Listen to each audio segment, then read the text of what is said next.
Childhood me was the last person you'd want to trust with a pet. I remember in elementary school, my friend Manny and I used to mess with gophers in the soccer field. And I'm telling you, these things were quick. But Manny had like a 0.2 millisecond reaction time. One time, a gopher thought it was slick, peeked out, and Manny yanked it clean out.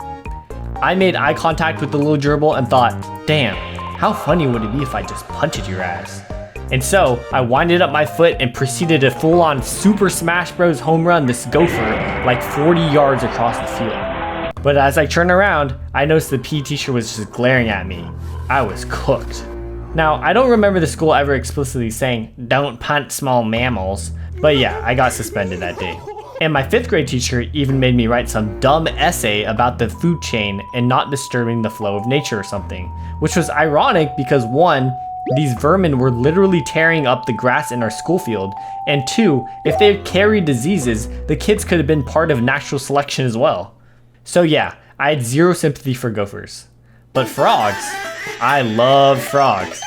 Frog this, frog that, nya. Wait a minute. So for my 10th birthday, I got a white tree frog and named him Leaper. Now, Petco had these little pamphlets with a care level of different pets. And the white tree frog were marked beginner. Yeah. The real issue was the food. Frogs eat live crickets, and these little bastards were geniuses. Why don't you study an ant colony, you fuck? I dumped 10 in the tank, come back later, and the crickets, they were all gone. At first I was like, damn Leaper, you're a fat ass.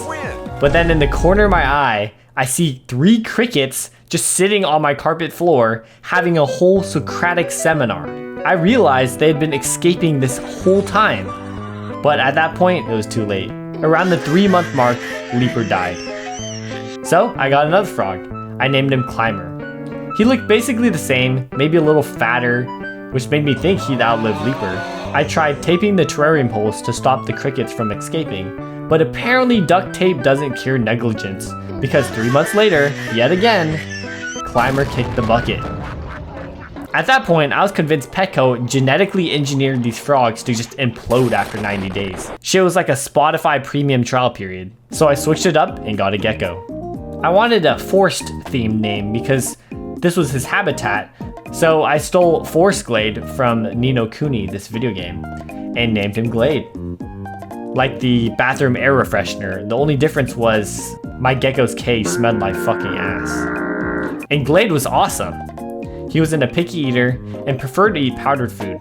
3 months later, not only was he still alive, he was straight aura farming. In fact, he ended up living for 9 years. And so as it stands, the longest, healthiest relationship I've ever had was with a gecko.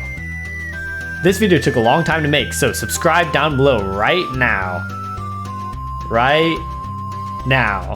Right now. Yes, right now. And I'll see y'all next video.